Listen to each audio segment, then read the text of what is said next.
샘물결약사의 팟캐스트 제8화 의료 민영화를 품은 씨앗 실손 의료보험 시작하도록 하겠습니다. 예, 저는 그 진행을 맡은 샘물결약사의 회장 유창식 약사고요. 오늘 그 같이 하시는 분들 소개 한번 해주죠. 이창학 선생님. 예, 저는 여기 약준모 감사를 맡고 있는 자리입니다. 옛날엔 부회장이었는데 이제 감사해요. 예, 이제 감사가 됐습니다. 예, 감사합니다. 예, 이찬욱 선생님 모셨고요. 예, 그리고 예, 저는 샘물결 약사의 학술의사 최광선입니다. 네, 그리고 홍보이사 홍성채입니다. 이렇게 그 모시고 같이 얘기를 해보도록 하겠습니다. 저희 샘물결 약사에는 전문성을 바탕으로 신뢰받는 약사, 국민 건강에 기여하는 약사가 되자라는 모토와 비전을 가지고 활동하고 있는 단체입니다.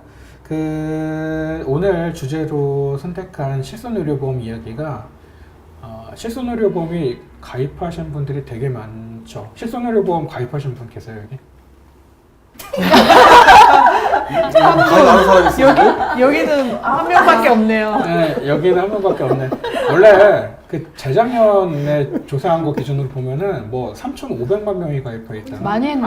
우리 직원도 했더라고요, 보니까. 3명 중에 2명꼴이에요, 우리나라 국민들. 오늘 그 실손의료보험 연락 갈 건데 실손의료보험을 탁하니 가입해서 오시면 어떡해?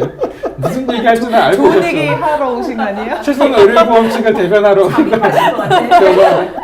자, 그 실손의료보험이 막 신문기사 같은 거 보면은요, 국민건강보험이 오히려 가입자가 적어요. 그러니까 직장 같은데 이렇게 피부양자로 들어가 있는 사람들 제하고 그러면 3,000명? 네, 이 정도 선밖에 안 된다고 그러더라고요.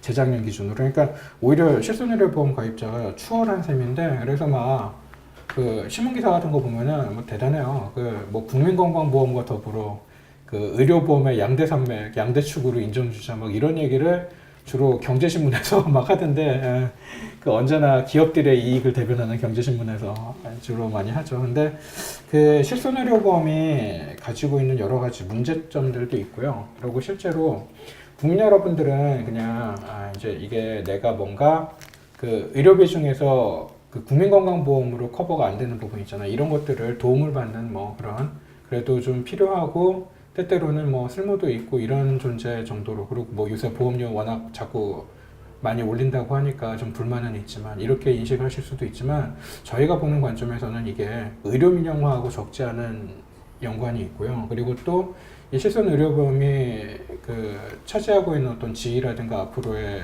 그 어떤 변화하는 방향에 따라서는 국민건강보험을 위협하거나 우리나라 그 의료 자체를 근간을 흔들 수도 있는 위험한 어떤 요소들이 있거든요. 그래서 이런 걸 한번 말씀을 드리려고, 그래서 저희는 좀 비판적인 입장에서 얘기를 할 건데 들어보시고 어느 정도 공감이 되시면 좀 한번 다시 생각해 보시는 계기가 됐으면 합니다. 사실은 제가 이거를 내용을 파파이스랑 EJ에도 제보를 했었어요.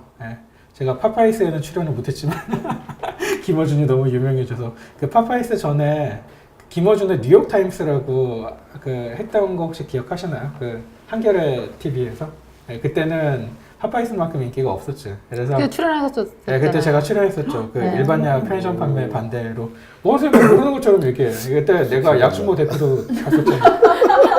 저렇다니까. 김호준 옆에 앉아가지고 김어준 얘기하셨잖아요. 옆에 앉아서 얘기했었는데 사인이라도 받아놓으시지. 왜 사인을 왜 받아? 나는 그때는 그 사람이 수염 너무 많고 못생겨가지고 나는 그 전까지는 김어준 잘 알지도 못했어요. 그래서 세상에 요즘에 김호준 모르면 간첩인데. 그거는 10년 전이니까. 그래서 사인을 받아놓지. 제가 안 그래도 거기에 갔다 오니까 다른 약사님들이 사인 안 받았냐고 막 물어보는 거예요. 그래서 뭐 왜 받아요? 막 했거든요. 근데 다른 약사님들이 되게 아까워하면서 어쨌든 그 뒤로는 파파이스가 유명해졌기 때문에 저는 안 불러줘요. 저는 거기 갈 기회가 만날 없었고. 기회가 없으시죠 이제.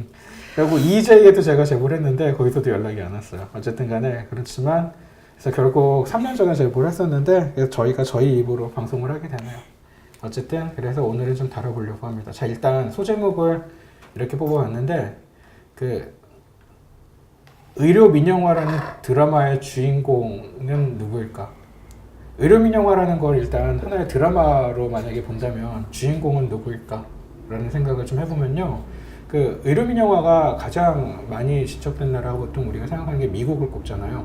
미국에서 그럼 의료 민영화를 주도하는 건 어디일까요? 병원일까요? 병원일까? 보험회사죠. 네, 보험회사죠. 네. 이게 무서운 거거든요, 사실. 그래서 제가 의료 민영화라는 드라마의 주인공은 민간의료보험이다. 이렇게 소제목을 뽑았는데 일단 민영화라는 게 뭔가에 대해서 조금 얘기를 해보면 어떤 분들은 그런 얘기도 하세요. 그 의료 민영화에 대해서 2008년도 그 이명박 정권 초반 때 그 되게 많이 그때 이명박 정부가 의료 민영화 같은 거 막 추진하려고 막 그래가지고 국민들이 그때 되게 많이 관심을 갖게 됐잖아요. 그러면서 잘못하면은 그 시코라는 영화 있죠. 그 미국 같은 데서는 그 국가에서 그 환자들을 커버를 안 해줘가지고 자기 돈으로 다 수술을 받아야 되는데 손가락에 2개 잘렸는데 하나만 돈이 없어가지고 요거를 꿰매는 데는 뭐 몇천 달러고 요거를 꿰매는데 몇천 달러인데 어느 거 꿰멜래라고 의사가 물어보는 그런 게 영화에 나왔었잖아요. 그래서 그 영화가 되게 많이 국민들한테 각인이 돼서 알려졌던 것 같아요. 의료 민영화라는 게 이렇게 무서운 거구나. 근데 어떤 분들은 또 그런 얘기도 하시더라고요. 아니 어차피 지금도 뭐 병원도 약국도 다 돈 벌려고 하는 거 아니냐, 영리를 목적으로 하는 거 아니냐. 근데 민영화라는 게 뭐 이게 다른 거냐? 지금도 이미 민영화하고 있는 거 아니냐. 그런데 무슨 차이가 있냐면 민영화의 반대말이 국영화잖아요. 그러니까 어떤 산업의 영역을 국가가 통제하고 있으면, 국가가 소유하거나 통제하고 있으면 그건 국영화라고 하죠. 우리나라는 철도를 국영화하고 있는 거죠. 민영화가 아니라. 근데 그 민영화하고 있는 나라들도 있죠. 영국처럼.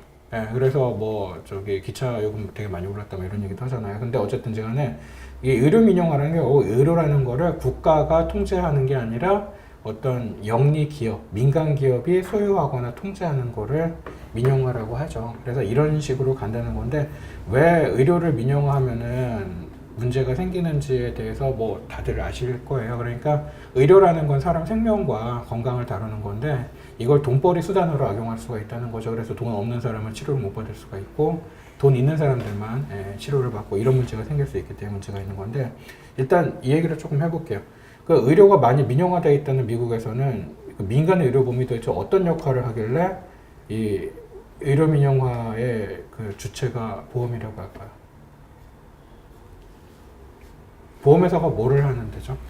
미국 같은 경우 이제 PBM이라고 그러죠. 이제 파마시 베네핏 매니저라고 하는데 그 PBM이 그 보험회사가 모든 걸 다 관여하죠. 그 의사가 처방을 내는 거에 대해서 심사도 하고 지급 결정도 하고 또 약국도 마찬가지로 약국에서 조제한 거에 대해서 심사하고 약제 지급하고.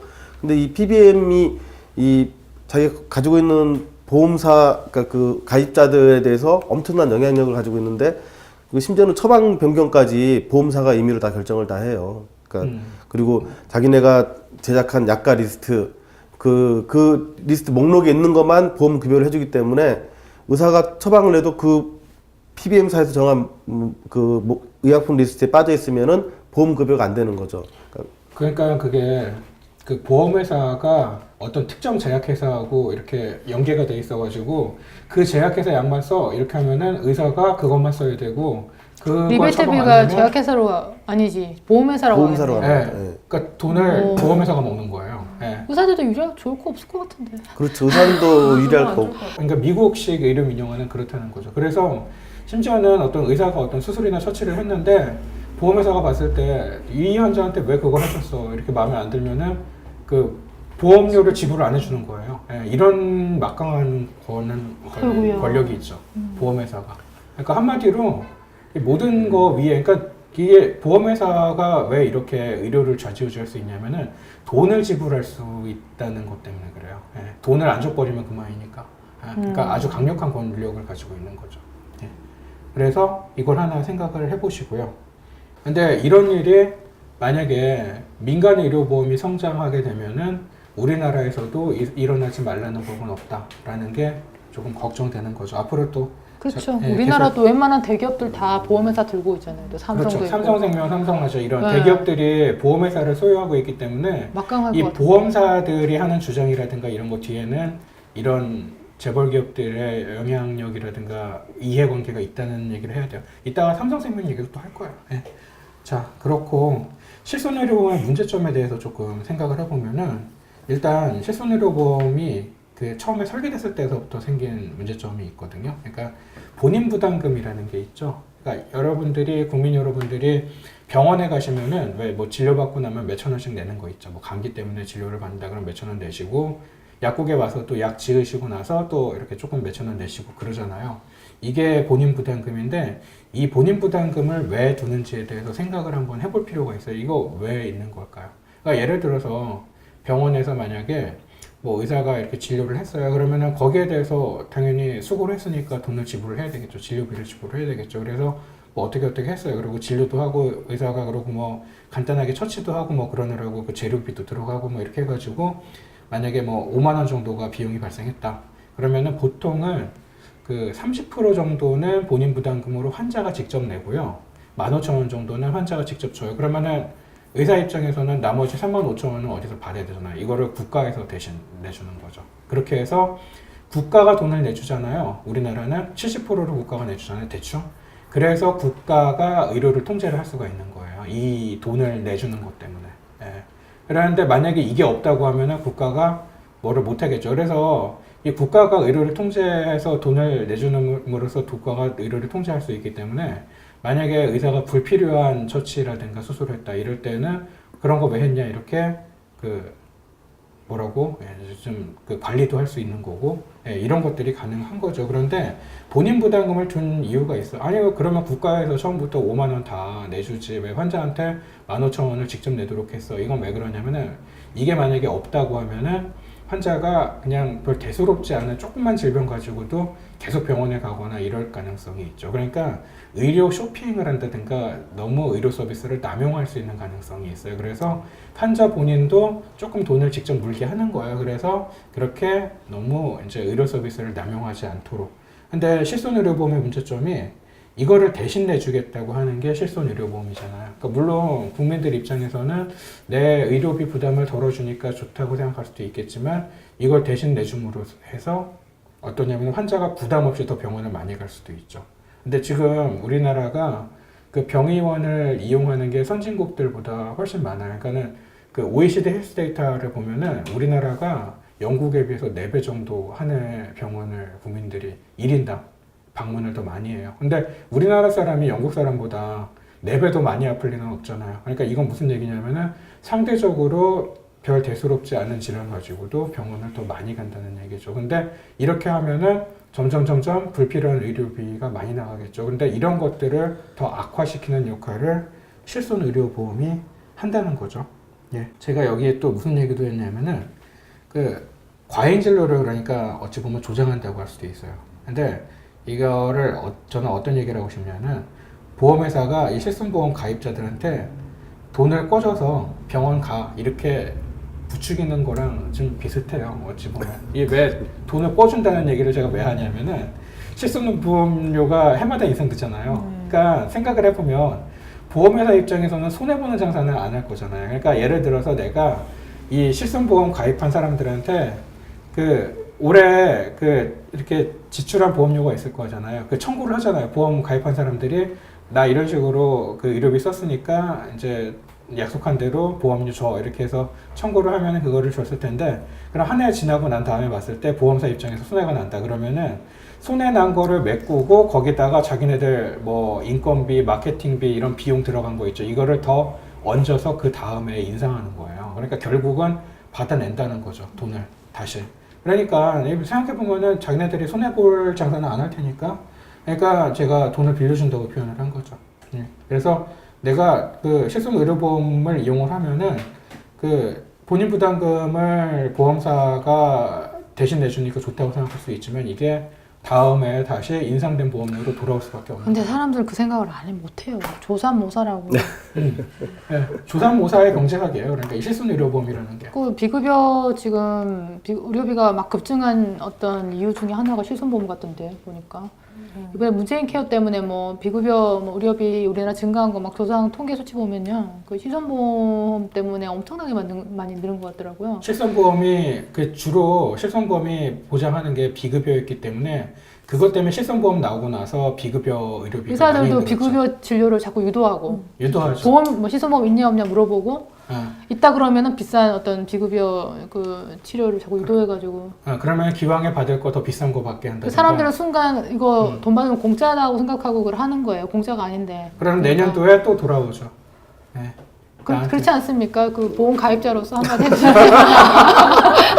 유일한 보험가. 실손보험 가입자. 아니 근데 선생님 왜 들으신 거예요? 아니 뭐 정확하게는 내 아는 약사님이 와서 들으라고 해서 할 소리 듣는 사람. 그래, 그래서 아는 사람이 무서운 거야. 아니 와서 그 보험 해달라고 그러면 안 해줄 수가 없다니까. 저처럼 그 인간관계가 나쁜 사람은 그런 청탁이 없어서 좋긴 해요. 근데 핵심은 뭐냐면 아까 우리 위 회장님이 뭐 본인 부담금 얘기했는데 이 본인 부담금이 의미하는 얘기가 되게 많아요. 뭐 사실 의료급여 환자들은 본인 부담금이 없잖아요. 뭐 있어봐야 500원. 그러다 보니까 의료급여 환자들이 제일 문제되는 게 의료 쇼핑이잖아요. 쇼핑 급여 환자들. 그러니까 사실 본인 부담금을 두는 이유는 어느 정도는 의료 쇼핑을 좀 제한하는 것도 있고 또 의료 전달 체계에도 관련이 있어요. 그러니까 1차 의료기관을 이용하면은 본인 부담금이 30%, 2차는 40%, 3차 정병급을 이용하면은 50%가 돼요. 그러니까 똑같은 혈압약을 종합병원에서 처방받으면은 본인 부담금이 50%고 동네 의원에서 받으면은 본인 부담금 30%고 본인 부담금이 유지하는 이유 중에 하나는 그만큼 그 의료 쇼핑을 억제시키고 또 1차, 2차, 3차 그 의료기관 이용 자체를 그 제한하기 위해서 그렇게 두는 건데 이 실손보험이 지급을 하다 보니까 굳이 뭐 비싸도 똑같은 혈압약 받아도 어차피 뭐 실손보험으로 주니까 동네 의원 갈 필요 없이 그냥 종합병원 가서 타는 사람들이 아니, 있다는 얘기예요. 나는 그래서 이게 언제 도입된지 아세요? 실손의료보험이 이건 학술 선생님이 좋아하시는 노무현 대통령 때 도입된 거거든요. 맞아요. 도대체 어떤 놈의 공무원이 이거를 허가해 줬는지 나는 그걸 아니 모르겠어. 이게 정확하게 이제 2005년도부터 논의되다가 2007년도부터 허가가 그러니까 시행됐는데 맞아요. 그 노무현 정부 때인데 노무현 정부 때 공무원이 이거를 잘못했네. 이 실손보험을 노무현은 잘못한 거 아니지. 허가했던 이유는 정말 단순해요. 그 뭐냐면은 건강보험 커버를 보장성이 떨어지네. 워낙 낮기 때문에 진짜 그 재난적 의료비라고 하는데 이 의료비 때문에 파산하는 가정이 우리 주변에도 심심치 않게 있어요. 진짜 뭐 집안에 중병 환자 하나 생기면은 사채비까지 끌어다가 쓰다가 결국은 파산하는 이런 경우가 발생하다 보니까 아니 근데 지금 와서 그러니까 보면은 정부에서는 정말 그 당시 정부에서는 순수한 차원에서 이제 그런 거를 막기 위해서 실손의료보험을 도입을 했는데 아까 또 삼성 얘기했지만 이제 2005년도 그 삼성생명 내부 문건이 이제 시민단체에서 공개했는데 결국은 2007년도에 실손의료보험 허가할 때 삼성이 개입했다는 정황이 굉장히 많았다는 그 노무현 정부를 순수하게 생각을 했지만 실제로 뒤에서 하여튼 작업은 노무현 정부는 삼성한테 퍼준 건 많아요. 이제 인정하시는군요. 예, 노파이신 우리. 아니에요. 저 노파라니요. 노슬람 그런 일베 영어를 일베. 아니 그래서 정말 도입 그러니까, 허가 진짜. 자체는 그런 순수한 의도로 왔는데 그렇구나. 이따가도 네. 얘기하겠지만 네. 그때부터 이미 그 삼성생명은요 민간 의료보험으로 미국식 의료 민영화로 갈 그 계획을 다 세워놨었어요. 밑그림을 그게 그렸죠. 뉴스타파에서 네. 그거를 그 취재해가지고 보도했었죠. 근데 그런 동영상은 조회수가 엄청 낮아요.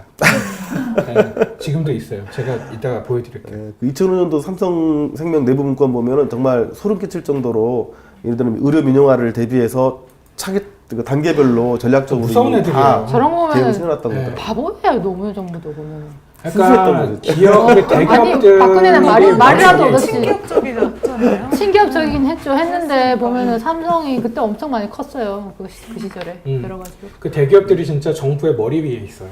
보면 지금도 그런 것 같아요. 근데 보면 그 실손보험들 하는 거 보면.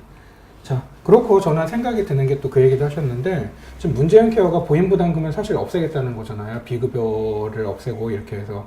근데 이거가 성공하려면 본인 부담금의 승기능이 의료 쇼핑이라든가 의료 남용을 억제를 하는 건데 문재인 케어는 이 본인 부담금을 줄이거나 없애겠다는 거기 때문에 이거에 대한 대책이 없이 문재인 케어를 한다는 거는 그 의료 남용을 부추길 수 있기 때문에 대책을 마련해야 되거든요.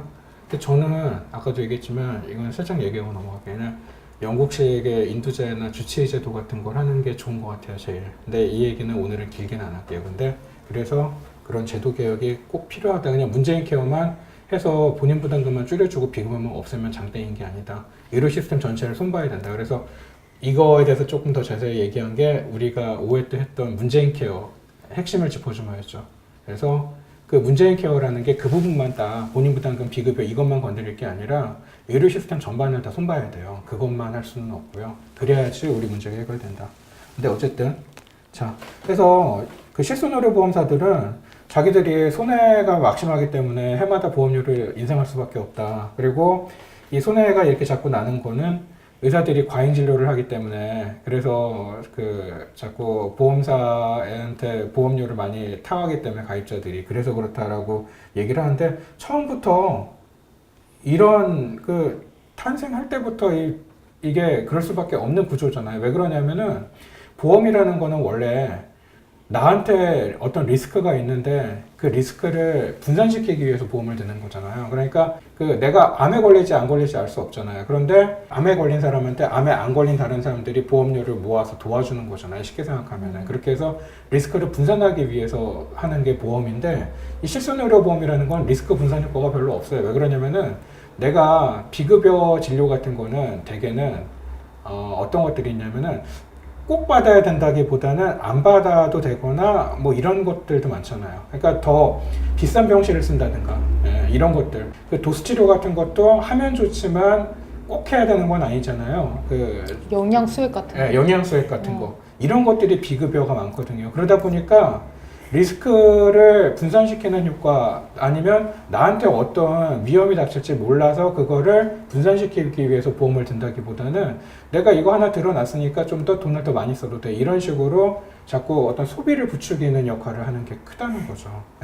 지금 실손보험사들이 얘기하는 것처럼 뭐 과잉진료라든가 이런 것 때문에 문제가 생긴다기보다는 원래 이 실손보험이라는 건 탄생할 때부터 그럴 수밖에 없었던 구조적인 문제점이 있었고 아까 이창욱 선생님께서 말씀하셨던 것처럼 오히려 처음부터 미국식의 의료민영화로 가서 의료를 통제하면서 돈을 왕창 벌 생각이 있었기 때문에 초기 손실은 좀 감수하면서라도 일단은 가입자를 많이 받아서 지금처럼 전 국민이 다 들어놓게 만드는 이거를 구축하려는 생각이 있지 않았나라는 생각이 저는 오히려 들거든요. 실제로 2007년도 처음에 이제 허가받았을 때는 자기부담금이라고 그러는데 자기부담금이 제로였어요. 즉, 그 본인 부담금 전액을 보험사에서 지급을 해줬는데 그 불과 2년 만에 그 보험사 손실액이 너무 크니까 그거 바꿨어요. 바꿔가지고 그 자기부담금을 10%, 즉 자기부담금 10%는 빼고 90%만 지급하는 그런 방식으로 바꿔서 자기네 손실액을 메꿔가고 있는 거죠. 아니 그러면서 또 어떻게 했냐면은 내년이면은 이제 100% 다 보장이 안 되니까 빨리 올해 가입하셔야 된다고 연락에 광고해가지고 그때 엄청나게 많이 가입했어요. 나가 볼 때는 그래서 진짜 이 사람들이 손해를 보면은 많이 팔지 말아야지 이 상품을. 아니, 실제로 통계자를 보면 손실률이 커요. 그 의료 실손보험에 근데 대해서 그런 얘기도 있어요. 손실률이 큰데. 근데 순수하게 실손보험이면 그럴 텐데 이거를 요즘에는 뭐 보장형 그래가지고 다른 상품하고 교묘하게 결합하는 거예요. 그런 뭐 암보험이나 뭐 이런 거랑 결합해가지고 실제로는 그렇게 보험사들이 주장하는 것만큼 손실이 크지 않다는 얘기죠. 그러니까 이게 가장 큰 문제점이 그러니까 이 실손보험사도 가장 이 적자가 많이 나는 부분이 어디냐면 비급여 부분이에요. 비급여 부분. 왜냐면 급여 부분 자체는 말 그대로 본인 부담금이 30%밖에 안 되니까 보험사가 상대적으로 지급할 금액이 얼마 안 되지만 비급여는 환자가 100% 부담하니까 그만큼 실손보험사도 지급할 금액이 커지죠. 그러다 보니까 이 비급여에 대해서 이 실손보험사도 굉장히 부담이 커지니까 이 실손보험사 가장 큰 고민을 하는 것 중에 하나가 뭐냐면 이 비급여에 대한 심사예요. 이 무슨 얘기냐면은 이 실손보험이라는 것 자체는 이게 보험 지급액이 정률제예요, 정률제. 우리가 예를 들면 암보험 같은 경우는 정액제로 내가 폐암 걸리면은 뭐 1억 계약하면은 정해진 한도 이거 1억을 지급하는 게 이제 정액제 보상인데 비해서 실손보험 같은 경우에는 실제 내가 지급한 금액에 대해서 그 비율을 정해서 지급하는 정률제다 보니까 보험사 입장에서는 환자가 청구하는 걸 100% 지급하는 게 아니라 나름대로 심사를 하게 돼 있어요. 그러니까 대표적인 실손보험이 화재보험인데 화재가 발생하면은 손해사정인이 와서 화재 피해액을 산출을 하고 심사를 해서 보험사의 지급 결정이 나면은 보험사에서 그 피해액을 지급해 주죠. 이 지금 의료 실손보험 같은 경우에는 우리가 영수증 급여 비급여를 하면은 그거에 대해서 이 보험사가 자체 심사를 해요, 실제로는. 근데 이 급여 같은 부분은 우리 환자들도 우리한테 얘기하잖아요. 그 질병 코드를 얘기하잖아요. 질병 코드 적어달라고. 그 질병 코드하고 그러니까 질병 코드만 있으면은 처방 내용이랑 해서 이미 급여 부분은 실손보험사에서 심사를 다 해요. 적정액인 걸 심사하는데 문제는 비급여에 대해서는 실손보험사가 심사를 못 해요. 그러니까 얘네가 가장 큰 고민 중에 하나가 이 비급여에 대한 심사 기준을 마련하고 이 비급여에 대해서 심사를 자기네가 못하면은 심평원에라도 위탁을 하려는 생각을 해요. 위탁을 해서라도 이 비급여에 대해서 심사를 했으면 하는 부분.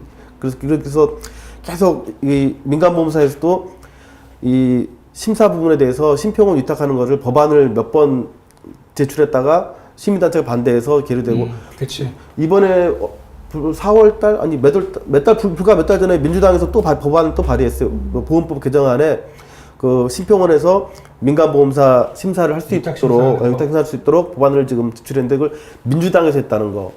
예전에는 새누리당에서 하던 그런 법안을 지금은 민주당이 그런 걸 제출하고 있어요. 지금은.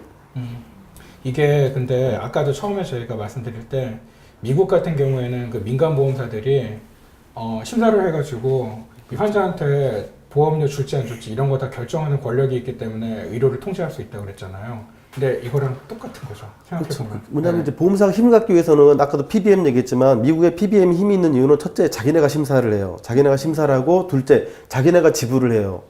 이 심사하고 지불하는 이 두 가지 과정을 자기네가 주고 있기 때문에 칼자루를 쥐고 있는 거죠. PBM이 막강한 힘을 가지고 있는 건데 우리나라 민간보험사도 최종 목적은 심사 그리고 지불 이 두 가지를 자기네가 장악하는 거죠. 하는 거예요. 네. 그러면은 의료를 완전히 통제할 수가 있어요. 네. 그래서 이게 무서운 거거든요. 보험사가 이 두 가지를 지게 되면은 모든 의사, 약사, 모든 의료기관이 이 보험사의 지시와 이 영향권 아예 놓이기 때문에 그걸 벗어날 수가 없어요. 돈을 안 주는 보험사 눈치를 보지 않고서는 돈을 받을 길이 없기 때문에 소신 진료 뭐 이런 것도 못 해요. 그리고 환자한테 뭐 하고 싶은 말 이런 것도 다 하기 힘들고. 네. 그래서 이게 무서운 거죠. 근데 저는 크게 이 실손보험이 왜 그 무서운가, 뭐가 그리고 위험한가에 대해서 크게 두 가지를 꼽아봤는데 첫 번째는 조금 전에 이창환 선생님께서 말씀해 주셨던 병의원과 약국을 통제하려는 보험사의 어떤 시도가 있어요. 지금 이런 심사를 직접 한다든가 아니면은 자기네들이 직접 돈을 지불하려는 이런 것들이 있고 둘째는 또 뭐가 위험한 게 있냐면 이것도 굉장히 우려스러운데 환자의 건강 정보에 자꾸 끊임없이 접근을 하려고 그래요. 실손보험사들이. 저희가 약국에 있다 보면 어떤 일이 있냐면은 보험회사들이 약국에 전화를 해가지고 환자 이름을 대면서 이 사람 뭐 약 뭐 나갔느냐, 뭐 때문에 온 거냐 이런 것들을 물어보거든요. 근데 저도 그런 전화를 받게 되면은 딱 잘라가지고 환자 개인정보니까 알려줄 수 없다고 해요. 근데 그거를 약국에서 알려줘야 할 어떤 의무가 없어요. 당연히 그래서는 안 되고. 왜냐면 병원이나 약국은 어떤 그 환자 치료와 관련된 그런 개인정보에 대해서 그 도덕적으로도 남에게 누설하면 안 되거든요. 그게 중요한 이유가 이 보험회사들이 환자가 어떤 질환을 가지고 있는지 이런 것들을 알아내잖아요. 그러면 나중에 이 사람이 질병이 있다는 걸 이용을 해서 보험 가입을 거절하거나 이 사람한테는 더 비싼 보험료를 물릴 수가 있는 거예요. 근데 미국의 민간 보험사들이 지금 그런 짓을 마구 하고 있죠. 그래서 그 돈 있는 사람들만 더 비싼 보험을 들 수가 있고 돈 없는 사람들은 가입을 거절한다든가 더 비싸게 물리기 때문에 내가 마음 놓고 치료를 받을 수가 없어요. 우리가 지금 국민들이 다 들고 있는 국민건강보험은 그런 거 없잖아요. 국민건강보험에서는 내가 병이 많다든가 돈이 없다는 이유로 가입을 거절하거나 가입을 못하거나 아니면은 저희 보험료를 못 받는다거나 이런 차별이 없잖아요. 그러니까 그만큼 좋은 거죠. 근데 민간 보험사들은 자기네들이 돈이 되고 이러는 거라면은 그런 차별을 할 것이기 때문에 이게 문제가 되거든요. 그러니까 저는 그런 전화를 딱 받으면은 그냥 개인정보라서 안 알려주는 것 뿐만이 아니라 얘네들이 왜 이런 짓을 하는지가 보이기 때문에 무척 기분이 그렇게 해요. 근데 요새 들어서 그런 경우도 있다면서요. 그 약국에서 약 지으시면은 그 봉투 있죠. 거기에 요새는 약 이름하고 설명 같은 게 쭉 다 뽑혀 나오잖아요. 그거를 갖고 오라고 시키는 거예요. 보험회사에서. 증빙으로. 그러니까 뭐 이게 청구하려면은 이거를 증거 자료를 제출해라. 근데 거기에 본인의 그 건강에 대한 중요한 정보들이 다 들어있다는 걸 아셔야 돼요. 그래서 그런 거는 약관에서 요구하기 때문에 거절을 할 수가 그것뿐만이 없을지는 아니고 요즘에 모르겠는데 약국에도 전화해가지고 그 얘기 질병 내가 분류 했어요. 기호까지 요구하더라고요. 네. 그러니까 그게 참 무료스러워요, 그게. 근데 걔네들 입장에서는 지금은 모르겠지만 나중에는 그 데이터들이 쌓이면 분명히 환자를 분류하고 그런 식으로 차별할 거거든요. 자기들 이익을 위해서. 그러니까 이게 실제로 뭐냐면 이 처방이라는 것 자체는 그 민간보험사에서 심사할 이유가 없어요. 의사 처방에 의해서 조절했기 때문에 급여 비급여만 분류된 금액만 있으면은 보험사는 그 금액에 대해서 지불만 하면 되는 거예요. 실손보험이라는 건.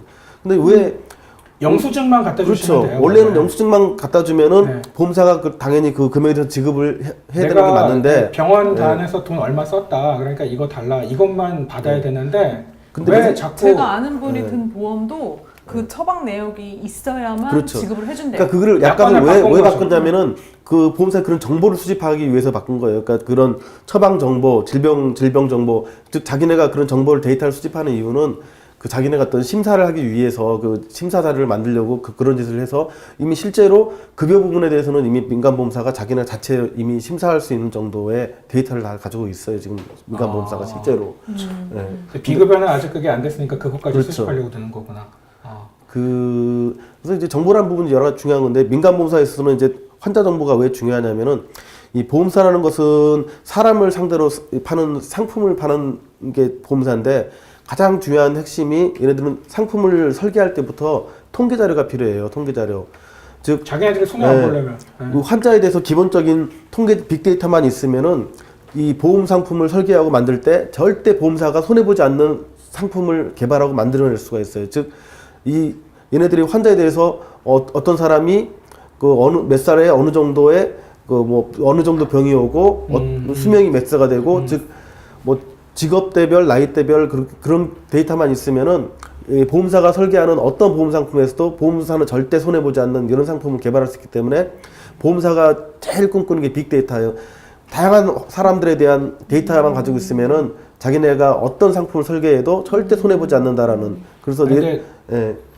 그래서 실제로는 이 환자 정보를 이제 아까도 PBM 같은 경우는 그런 걸 소유하고 있지만은 국내에서는 이걸 절대 보험법에서 금지를 하고 있죠. 근데 이게 한번 기재부에서 자꾸 예. 그걸 못 풀어줘서 지금 안달이에요. 무슨 빅데이터 뭐 이런 아니, 얘기하면서 실제로 그래서 이제 보험정보원이라고 해서 한번 그게 추진된 적이 있었어요. 그 보험정보원은 뭐냐면은 그 보험사끼리 각자 소유하고 있는 고객 데이터를 하나로 합쳐서 공유하자 자기들끼리. 왜냐하면 뭐 정부 데이터를 받을 수 없으니까 그러면 민간 기업끼리라도 서로 데이터를 공유해서 그거를 서로 활용하자. 그리고 그 보험정보원에서 심사 기능까지 같이 하자라는 그런 걸로 삼성생명이 추진했던 건데 삼성생명만 찬성하고 나머지 보험사들은 다 반대를 했어요. 그 이유는 그 심사 기능 자체를 한 군데서 하는 것보다 자기네가 독자적인 심사 기능을 갖고 싶었던 거예요. 보험사들은 자기네가 독자적인 심사 기능을 그걸 갖추고 싶었던 거지 한 군데서 그걸 처리하는 걸 원치 않았던 거고 그리고 고객 데이터를 공유하는 거를 다들 반대를 해서 무산했어요. 정부에서는 오케이 했는데 실제로는 보험사들끼리 자기들끼리 싸우느라고 그게 다행히도 무산이 됐었죠. 그게. 그러니까 실제로 지금 벌어지고 있는 그런 일들이 굉장히 많아요. 그러니까 지금 문재인 정권에서는 어떤 일들이 벌어지냐면 뭐 새로 뭐 좀 알겠지만 건강증진 보험이라고 해서 뭐 내가 하루에 마라톤 뭐 뛸뛰기를 몇 번 하면은 보험료 좀 깎아주고 뭐 내가 혈당 혈압 체크해가지고 데이터 보내주면은 깎아주고 요게 이제 박근혜 정부 때 그 추진했던 그런 것들을 지금 문재인 정부에서 그대로 고스란히 받아서 넘어오는데 더 문제는 여기 올해 4월부터 지금 상품이 나오고 있는데 작년 11월에 허가내 줄 때 심평원에서 그 필요한 일부 정보를 보험사에 제공했다는 거겠어요. 심평원이 가지고 있는 거는 네. 그 국가의 공공적인 데이터잖아. 그거는. 그러니까 그거를 민간 보험사가 상품 개발하는데 필요한 데이터를 정부에서 제공한 그런 의혹이 있어요. 그러니까 이 문재인 정부에서 정말 우리가 이른바 진보 정권이라고 하는 이 정권에서도 의료 민영화는 지금도 계속 진행되고 있다는 굉장히 무서운 일이죠. 그러니까 무슨 뭐 산업 뭐 육성 뭐 이런 거라고 하면은 국민들한테 이게 어떤 피해가 돌아올지 몰라도 일단은 먹히는 것 같아요. 네. 참 큰 문제예요.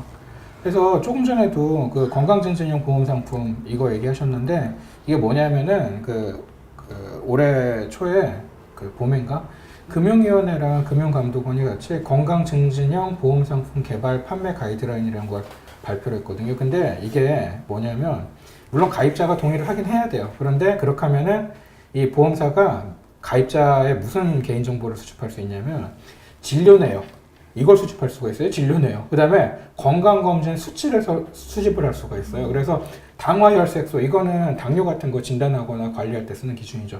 이런 것들을 수집을 할 수 있거든요. 그렇게 해서 이걸 보험료를 산출하거나 이런 데 활용할 수 있도록 이 가이드라인을 만들었어요. 그래서 이거에 따라서 보험 상품도 그 개발을 할 수가 있게 했죠. 그래서 이미 보험 상품이 나와서 이걸 지금 판매하고 있어요. 근데 벌써 반년 정도밖에 안 됐는데 벌써 몇만 명씩 가입을 했다고 막. 근데 나는 이것도 생각을 해보면 그냥 그 가입자들이 아니 내 개인정보 같은 거는 찜찜하니까 너한테 안 넘길래 이럴 수도 있겠지만 약관에다 집어넣고 막 이렇게 하는 게 당신한테 좋다고 막 여러 가지 얘기를 하겠죠. 그렇게 해서 어떻게든 동의를 받아낼 거라는 게 문제예요. 그리고 저는 또 얘기하고 싶은 게 이 개인정보를 수집하는 방법, 그러니까 이 사람의 생체 정보 같은 거 있잖아요. 이 사람이 몇 번 걸었는지, 뭐를 먹었는지, 식단이라든가 이런 걸 수집하는 방법에 뭐가 들어가냐면은 디지털 헬스케어가 들어가요. 그러니까 그렇지. 문재인 지금 대통령이 얼마 전에 그 서울대병원에서 그 의료기기 규제 풀겠다고 발표했었잖아요. 그 의료기기가 결국 디지털 헬스케어인데 이게 뭐냐면은 웨어러블 디바이스, 그러니까 몸에 부착하는 장치나 그다음에 애플워치 이런 거 있잖아요. 이런 걸 통해서 사람의 이제 그 건강이나 생체랑 관련된 정보들을 수집을 하는 거잖아요. 근데 이게 마치 무슨 4차 산업혁명, 빅데이터 활용 이런 이름으로 굉장히 그럴싸하게 포장돼 있지만 사실은 이 뒤에는 보험회사들이 있고요. 이 개인 정보들이 전부 넘어가서 보험회사들이 이런 자기네들의 영리서, 더 나아가서는 의료민영화로 갈 수 있는 기반을 만드는 사업들을 지금 하고 있는 거거든요. 그래서 이거를 그냥 좋은 거 아닌가 이렇게 생각하시면은 안 될 것 같아요. 네. 그러니까 이게 이명박 박근혜 정권 때 건강관리 서비스라고 해서 의료기관이 아닌 민간 업체가 그 환자 그 건강에 대해서 데이터를 수집을 하고 그거를 보험회사에 연계하는 그런 프로그램을 추진했었는데 그 당시 우리가 의료민영화의 일환이라고 결사반대했었죠. 절대 안 된다고. 근데 문재인 정권에서 그거를 주도세도 모르게 법도 만들어가지고 이미 그 상품이 민간 보험회사에서 보험 상품으로 혈압, 맥박, 당뇨 수치 다 지금 수집할 수 있는 법안이 돼서 지금 상품까지 나와 있는 이런 상황이에요. 그러니까 그때는 이명박 박근혜 정권 때는 우리가 눈을 뜨고 반대했는데 지금은 아무도 관심도 없는 사이에 은근슬쩍 이미 의료민영화에 가까운 이런 것들이 이미 그럼 이 수치를 어디로부터 얻어서 병원으로 개인이 보내요. 개인한테 개인이 보내요? 그 근거를 만든 거지 지금. 스마트폰 앱도 충분히 활용할 수 있으니까 통해서 자기의 어떤 맥박수나 혈압 수치를 그 보험사에 전송을 해주면은 보험료를 깎아주는 그런 그래서 그걸 가지고 이 사람은 관리를 잘하고 있으니까 그 보험료를 깎아주고 이 사람 관리가 잘 안 되니까 보험료를 더 올리고 이렇게 하는 근거로 삼겠다는 거죠. 근데 그런 보험 상품이 지금 이미 4월부터 출하가 돼서 이미 시중에 나와 있어요 지금 벌써. 그러니까 의료민영화 하면은 되게 나쁜 거고 디지털 헬스케어 아니면은 무슨 건강증진 보험 이렇게 하면 좋은 거 같잖아요. 말만 다르고 사실 알맹이는 똑같아요. 예. 이런 거를 되게 잘하죠. 근데 이 사람들이. 예. 그리고 또 문제가 뭐냐면은 이렇게 해가지고 그 건강 관리 쪽에서 뭔가 수익을 내겠다는 거잖아요. 그러니까 통상적으로 우리가 생각해 보면은 그 질병 치료는 병원이나 약국에서 한다고 하지만 그 앞에는 뭐냐면 예방이 있죠. 그리고 그 뒤에는 뭐냐면은 치료 뒤에 관리가 있잖아요. 근데 지금 이 기업들이 사업 아이템으로 삼으려고 하는 거는 뭐냐면은 일단 우리가 직접 질병 치료로 바로 들어갈 수는 없잖아요. 예. 그러니까 뭐냐면 그 앞 단계 예방이라든가 그 뒷단계 그 관리 이런 것들은 우리가 그 환자의 개인 건강 정보를 수집을 해가지고 여기에서 사업을 해가지고 여기서 수익을 내겠다는 거예요. 그러니까 이건 어떻게 생각하냐면은 그 국가에서 국민들의 건강을 직접 책임지고 관리를 해야 되는데 거기에서 일부 영역, 그러니까 직접적인 치료 말고 그 전 단계인 예방이나 그 뒤에 사후 관리 같은 것들은 그 민간 기업에서 자기네들 사업 아이템으로 빼가겠다는 거랑 똑같죠. 네. 이것 때문에 그 시민단체에서도 그 지적을 했었죠. 특정 대형 병원에서 뒤에도 얘기 나오는 것 같긴 한데 그 기계 같은 거 만들어 놓고 키오스크 같은 거 만들어 놓고 그 시선보험 청구 대신 해주는 거 이런 그 얘기 거 할 하고 거예요 있잖아요. 우리가. 예. 그거는 개인정보 근데 빼는 거. 그거는 병원하고 보험회사가 이렇게 짝짝꿍이 되는 건가요, 그러면? 그런 게? 그거는 보험회사가 개입 안 하면 할 수가 없지. 아니, 그러니까 왜 병원은 무슨 이득이 있어서 그렇게 하는 거예요? 그거는 협박을 저는 그게 이해가 좀 안 되는데. 그렇게 처음에는 하는- 뭔가 당근을 주겠죠. 아니면은 삼성병원들은 삼성생명에서 해달라고 하면 해주지 않을까? 이게 일종의 청구대행인데, 그러니까 지금 이 실손보험이 이제 보편화되고 나서 아까도 뭐 과잉진료 얘기 나왔지만 실제로 의사들이 굉장히 비급여 부분에 대해서 환자가 일단 부담이 없으니까 비급여를 많이 권하는 경우가 많아요. 뭐 네. 쓸데없이 필요도 없는데 MRI 엄청 받으라고 많아요. 그러고. 네, 많아요. 그러니까 이런 것 때문에 그 제일 그러니까 이 병원 상담 실장들이 제일 먼저 환자가 오면 물어본 얘기가 실손보험 가입하셨는지를 제일 먼저 물어본다는 이유가 가입했다 그러면은 그때부터 상담 내용이 달라지니까. 그러니까 병원으로서는 이 실손보험 가입자들이 제일 귀중한 지금 고객들인 셈이죠. 지금 건강보험 환자보다는 실손보험 환자들이 더 훨씬 더 병원한테 그래서 이익을 고객 많이 관리를 창출해 위해서 주니까. 이렇게 하는 거예요, 그러면? 그렇죠. 그러니까 지금 병원으로서는 민간보험, 실손보험에 가입한 환자들이 우수고객이지 건강보험만 가입한 여러분 같은 환자들은 우수고객이 아니에요. 우수고객 한 분밖에 안 계시죠. 그래서 가입하셨군요. 저는 그러고 아까 조금 그 얘기도 하셨는데 그 요즘에 그 약사들이 보는 그 신문에 무슨 얘기가 나왔냐면은 이게 약국에도 약제 그러니까 약을 지으시고 나서 그 본인이 본인 부담금 내신 거 이거 영수증 받았다가 그 실손보험사에 청구하고 그랬었잖아요. 옛날에는 어떻게 했냐면은 약국에서 약 지으시면은 내가 뭐 약 짓고 나서 2,000원, 3,000원 내면은 그거 영수증 떼다가 실손보험사에 청구해서 그걸 받으셨죠. 근데 이거를 환자들이 청구하는데 불편하다. 환자들이 직접 병원이나 약국에 가서 영수증도 떼야 되고 이거를 또 실손보험사에 또 제출을 해야 되니까 너무 불편하지 않느냐. 그렇게 해서 병원이나 의원에서 직접 청구하도록. 그러니까 환자를 안 거치고. 그럼 환자는 그 자기가 하는 일이 없어도 자동으로 자기가 갔던 병원, 의원, 약국에서 실손보험사에서 청구하니까 환자 입장에서 편하잖아요. 그러니까 환자 입장에서 편의를 위해서 직접 청구하라고 하는 주장을 했었죠. 근데 이게 되게 위험한 주장인 게 뭐냐면은 그럼 어떻게 생각해 보세요.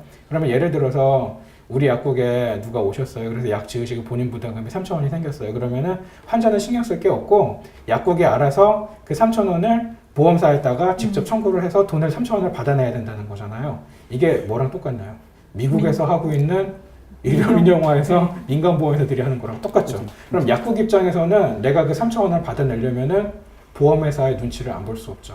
그러면 보험회사의 밑으로 들어가는 거죠. 이거를 제가 생각할 때는 그 놀이구선은 이 주장을 했던 것 같아요. 저는 그런 생각을 가지고 있는데 그러면서 겉으로 걸을 때는 어떻게 하냐면은 환자가 편리하지 않냐 이거를 대의명분으로 거는 거죠.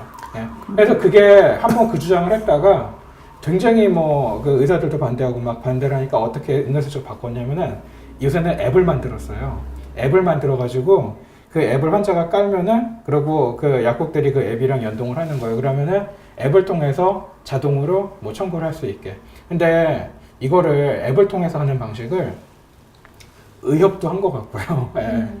약국도 이거를 하게 했다고 얼마 전에 약사회장님이 자랑스럽게 발표를 했더라고요. 그러면서 나는 이걸 딱 보고 도대체 이 사람들이 되게 잘 생각해보고 이거를 해줬을까? 그게 왜 그러냐면 약국 입장에서는 물론 귀찮은 게 줄고 그 일일이 영수증 끊어드리고 막 이러는 수고가 줄 수는 있지만 저는 어떤 게 걱정이 되냐면은 이 앱을 깔아서 하려면은 이 앱을 만든 업체에서 약국에 있는 컴퓨터에 저장된 환자의 개인정보에 접근할 수가 있어야 되거든요. 그렇잖아요. 그래서 이 환자가 약국에 돈을 얼마를 냈는지 그 정보를 가져가는 거잖아요. 근데 아까도 말씀드렸지만 원칙상으로는 환자가 돈 얼마 냈나 이것만 가져가야 돼요. 그렇잖아요. 이 환자가 약을 뭐를 탔으며 어떤 병 때문에 온 거고 이 사람의 가족은 어떤 그 기저 질환과 위험 요인들이 있고 이런 것들을 빼가면 안 돼요. 근데 그런 정보들이 약국에 다 있거든요. 근데 과연 환자가 낸 돈이 3,000원이다 이것만 정보를 가져가는지 믿을 수가 없어요.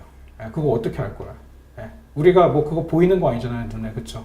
약국에 저장되어 있는 거에 어디까지 접근하는지 알 수가 없잖아요. 그래서 전 되게 찜찜하던데 그렇게 해가지고 뭐 앱을 통해서 이제 직접 청구하라고 이렇게 썩 말을 바꾸더니 요새는 또 다시 그래도 뭐 앱을 안 까는 가입자들도 있고 그래서 안 되겠다. 니네가 다 마치 그런 거 있잖아요. 그 현금영수증 자동 발급하는 거 있잖아요. 무조건 현금영수증 발급하는 가맹점들이 있잖아요. 그런 식으로 니네가 직접 청구해야 되겠다. 이 주장을 또 하더라고요. 그러니까 이 업계에서 원하는 건 결국에는 미국식 의료 민영으로 가는 게 맞는 것 같아요. 네. 되게 위험한 거예요. 그렇죠.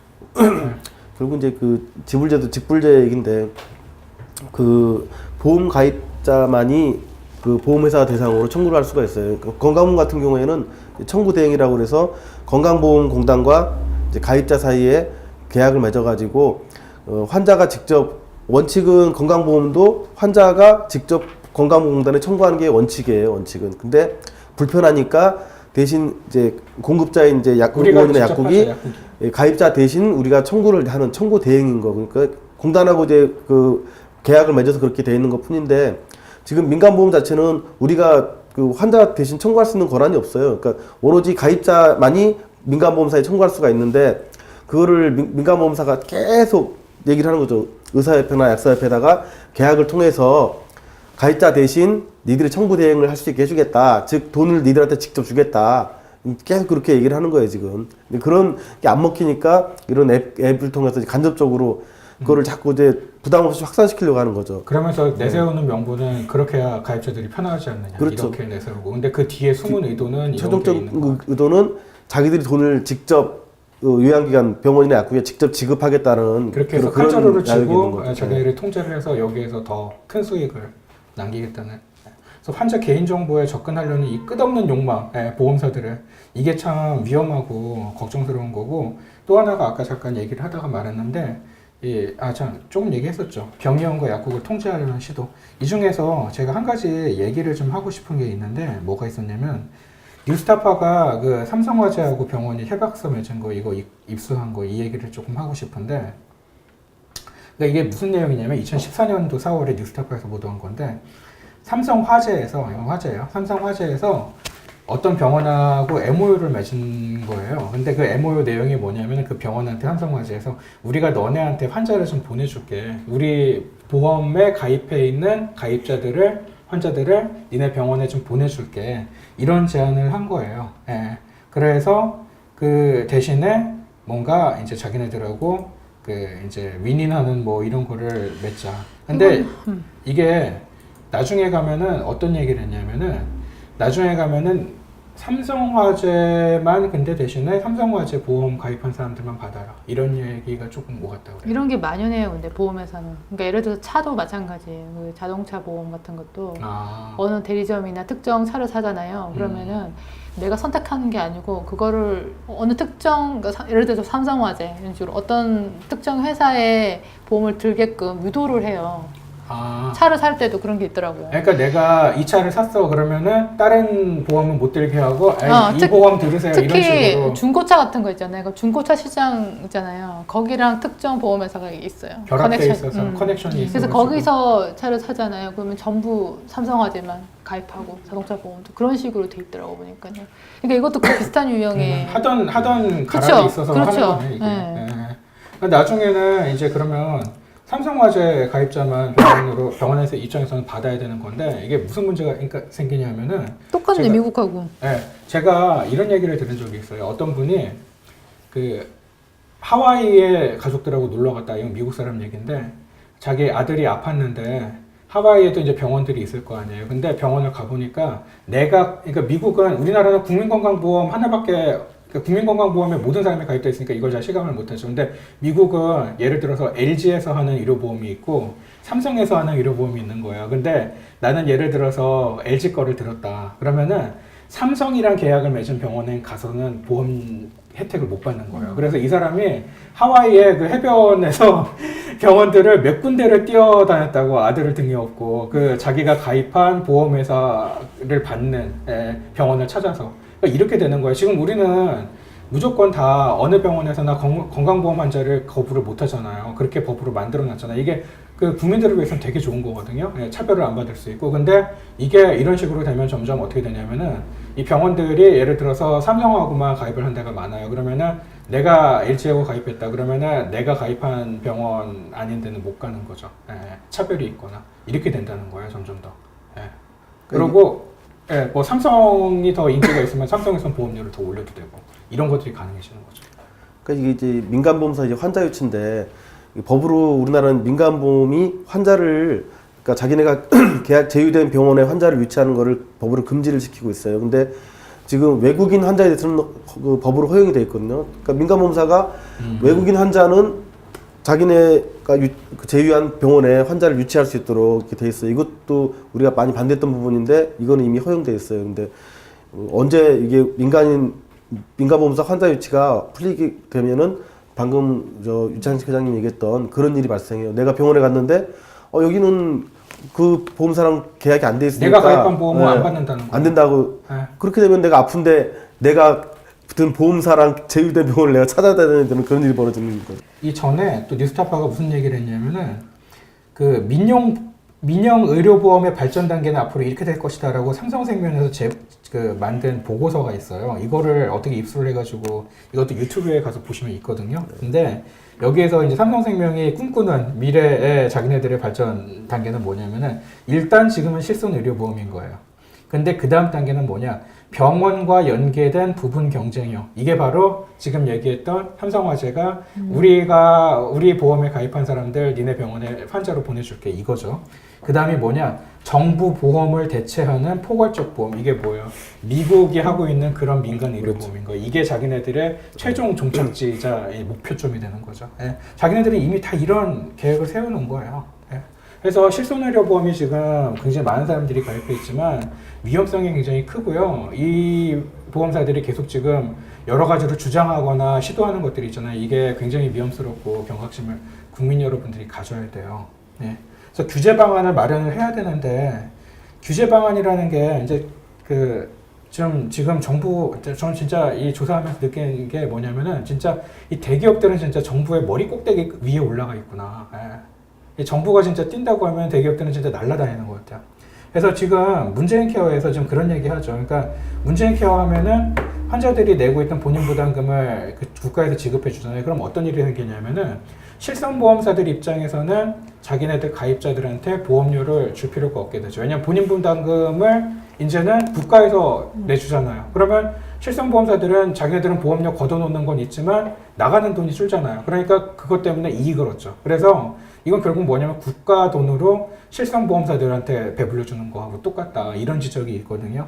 그러니까 이제 부랴부랴 어떻게 얘기를 하고 있냐면 이거를 좀 어떻게 그 국가 돈으로 실손보험사들이 반사이익을 보는 거를 회수하든지 그 다음에 좀 줄이고 그리고 보험료도 인하해야죠. 당연히 이제 자기네들은 돈 나가는 게 없는데 가입자들한테 보험료 비싸게 받을 필요가 없잖아요. 그래서 이런 것 좀 인하해야 되지 않냐. 그래서 실손보험하고 국민건강보험하고를 연계해서 논의하는 그런 법안을 추진도 하고 이렇게 방안을 하고 있거든요. 근데 지금 우리가 살펴본 것들을 보면은 단지 이런 식으로 나라 돈으로 실손보험사들이 이익 보면 안 되잖아. 또는 실손보험료 너무 많이 올랐으니까 좀 인하 좀 해야 되는 거 아니야?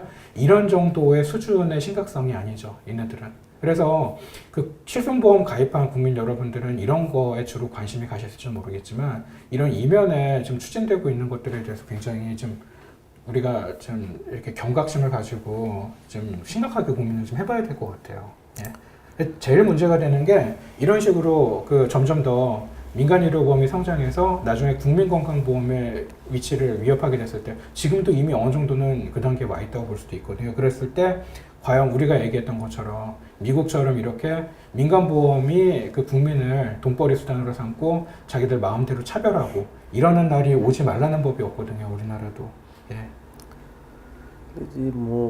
결국 이제 돈의 문제긴 한데 건강보험 하나로라고 이제 들어보신지 모르겠지만 건강보험공단에서는 건강보험 하나만으로 모든 걸 해결할 수 있도록 보장성을 강화하겠다는 건데 결국 건강보험 보장성을 강화하기 위해서는 재원이 필요하잖아요. 그만큼 우리가 건강보험료를 많이 내든지.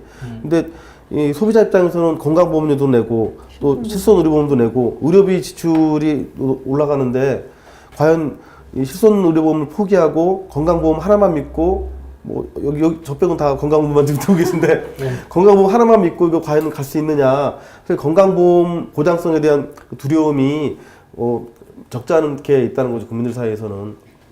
그리고 실제로 주변에 아직도 건강보험이 모든 걸 해결해 줄 수 있는 게 아니고 건강보험이 가입돼 있음에도 불구하고 정말 주변에 중병 환자 하나 있으면은 정말 엄청난 의료비 감당을 못하는 이런 상황에서 과연 실손 의료보험이 무조건 반대만 할 수 있겠느냐. 그러니까 실손 의료보험도 분명 나름대로 장점은 있어요. 장점은 있으니까. 근데 문제는 지금처럼 경질환, 감기나 뭐 소화불량 이런 것까지도 의료비를 다 지급해 주는 거는 너무 실손 의료비의 낭비가 아닐까. 그래서 저는 개인적으로는 실손 의료보험도 지급해주는 그 질환에 대해서 차등을 이제 둬야지. 경질환에 대해서는 보험 혜택을 안 주고 실손 의료보험도 어느 정도 좀 중증도 이상 질환에 대해서만 보험 지급을 해주는 그런 방식으로 좀 보험 제도를 바꿔야 되지 않을까, 그럴 필요가 있지 않을까 생각은 해요.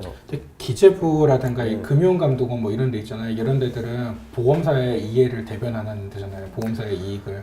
이쪽에서 그렇죠. 끊임없이 그 보험사들한테 유리한 쪽으로 자꾸 제도를 만들고 제한하고 이래서 큰 문제예요. 그 문제, 이게 정말 실손 의료보험이 단점이 뭐였었냐면은 나이 제한이 있어요. 실손 의료보험이 50에서, 아니, 보통 이제 60에서 65세까지만 가능해요. 그러다 보니까 건강보험에 비해서 이제 가입자가 줄어드니까 박근혜 정부 때 또 뭘 만들었냐면은 노후 실손 의료보험이라는 걸 만들어가지고 55세부터 75세까지 보장해주는, 살뜰하게 네. 보듬어 주시는. 결국은 전 국민을 실손 의료보험에 가입시킬 수 있도록 그렇게 또 만들었죠, 지금. 그래서 참 이게 정부가 이런 것들을 종합적으로 고려를 해서 해야 될 것 같은데, 기재부 쪽에서는 그 보험사들 이익을 대변하는 쪽으로 계속 움직이고 있기 때문에 이런 거를 잘 못하는 것 같은데, 참 그 문재인 정권이 너무 무슨 4차 산업혁명 이런 거 주장하는 사람들 그 얘기만 듣고 그럴 게 아니라 이걸 좀 경각심을 가지고 좀 잘, 그 문재인 대통령님은 우리 팟캐스트를 안 듣겠지만 안 듣죠. 실제로 너무 바쁘신 것 같아요. 이거 청와대 가까운 데 있는데, 여기. 그러게 우리가 가서 직접 다음에 청와대 앞에 가서 방송을 해볼까? 아니, 그 문제는 뭐냐면, 그럼 이제 경제 라인의 문제인데, 우리가 계속 뉴스에서 보지만 장하성하고 김동연 부총리 얘기 나오지만, 그리고 장하성 실장이 생각하는 것과 장하성 실장은 뭐 알다시피 반삼성주의자고, 김동연은 친삼성주의자잖아요. 근데 결국은 김동연이 지금 전망하기로는 우세하다, 승리했다라고 보는 게, 이번에 이제 북한에도 삼성 이재용 갔다 오고, 결국은 문재인 정부가 결국은 삼성이랑 손잡지 않았느냐, 그렇게 보는 거죠, 지금. 그 친구의 그 전철을 다시 밟는 건가요? 어떻게 생각하세요? 근데 일부 용어로 쓰는. 저 일부 용어인지도 몰랐어요. 저도 몰랐는데. 참 근데 좀 우려스럽긴 한데 이게 어떻게 되려나. 예. 이게 그때 가서 되돌리긴 되게 힘들거든요. 예. 이 보험사들이 그런 막강한 권력을 가진 시점에 가서 되돌리기는 정말 힘들기 때문에. 그러니까 금액이 작으니까 그 사람들이 그냥 부담 없는 돈이야 생각하고 가입하고. 근데 나중에는 진짜 어떻게 되려나 모르겠어요. 예. 미국의 민간 의료보험도 되게 비싸거든요. 좀 괜찮은 우리나라 국민건강보험처럼 다 커버해주는 그런 거는. 그러니까 제가 봤을 때는 아까 삼성이 자기가 그거 계획해놓은 그 계획표를 보니까 처음에는 이렇게 하다가 그렇죠. 나중에는 아까 그 네. 병원하고 계약식으로 해서 자기가 독점할 것 같아요, 시장을. 그렇게 해서 지금 현재 건강보험의 어떤 지위를 자기들이 먹겠다 그 소린 것 맞아요. 같은데. 궁극적인 목표는 그거죠. 그렇죠. 기존에 네. 공보험을 붕괴시키고 그쵸. 왜냐하면은 사보험이 그 자리를 대체하겠다는 그러니까 우리 게 소비자가 목적이죠. 선택하고 그래. 싶어도 병원에 가는데 이 보험 안 받아주면 어쩔 수 없이 삼성 거 써야 되고 이런 지금도 그런 게 있잖아요. 예. 그래서 제가 걱정이 되는 거고, 이게 국민 여러분들은 이런 주제가 관심이 없으실지 모르겠지만, 그러니까 할 수 없이 저희가 이런 내용을 하는 거거든요. 예. 그러니까 요즘도 코스트코 가면 삼성 카드만 받죠. 그 이제 없어졌나? 바뀌었어요. 바뀌었어요. 그 네. 옛날에 삼성하고 그랬잖아요. 계약을 끊었어. 끝났고 어쨌든 카드로. 그래갖고 삼성 카드 없으면 뭐 수수료 내년 그랬었어요. 5월부터는 현대카드만. 우리는 하여튼 이렇게 해서 살펴봤는데, 예, 역시 저희는 항상 꼭 필요하지만 재미는 없고 인기는 없는 스타일. 저희는 다음에 또, 하지만 저희는 정말 저희끼리 이런 얘기 많이 하는데, 그 PD 수첩 없어질 때 그런 얘기를 했죠. 그 많은 사람들이 좋아할 프로보다는 없어지면 안 되는 프로를 만들자가 PD 수첩 제작진의 신념이었다면서요. 저희는 그런 신념을 가지고 없어져도 아무도 모를 것 같아요. 그러게 PD 수첩이 없어지니까 아쉬워하는 사람들이 있더만. 세물결 수첩을 쓰면 되겠네. 네, 맞아. 세물결 수첩으로 바꿀까? 하여튼 저희는 다음에 또 다른 주제로 찾아뵙도록 하겠습니다. 다음에는 진짜 의료민영화를 좀 심도 있게 다뤄볼 거. 문재인 정권에서 진행되고 있는 의료민영화 전반. 조회수 그런 50. 생각도. 아니 근데 역대 이제 쭉 보면은 어느 정부에서든지 이런 시도는 계속 있어왔고 그거를 막아왔던 사람들은 정말 시민단체들이 있어요. 시민단체들이 껴있는 시민단체들이 관심 가지고 지켜보고 법안 올라가면 가서 상정하면 아니, 데모하고 국민들도 좀 이제 그렇죠. 동참을 해야 그러니까 되는 그런 역사가 있어서 쭉 지금까지 막아왔는데 지금의 문재인 좀 많이 정부는 밀렸어요. 우리가 넉넉히 있다가 관심 안 가지고 있으니까 우리도 모르는 사이에 무슨 법안이 몇 아니 개 통과되고 이명박 박근혜 갈 때는 뭘 한다고 해도 늘 감시라니까 야, 우리가 일단 색안경을 쓰고 오잖아요. 이제 우리 문재인 대통령님이 하시는데 뭘 하면서 경계가. 그랬던 거지. 근데 안심하면 안 돼요, 항상. 근데 그렇게 항상 참여하고 감시하는 게 바로 민주주의거든요. 자, 그래서 오늘은 일단 마치도록 하고요. 다음에 또 찾아뵙도록 하겠습니다. 수고하셨습니다. 네, 고생 많으셨습니다. 갑자기 금만비.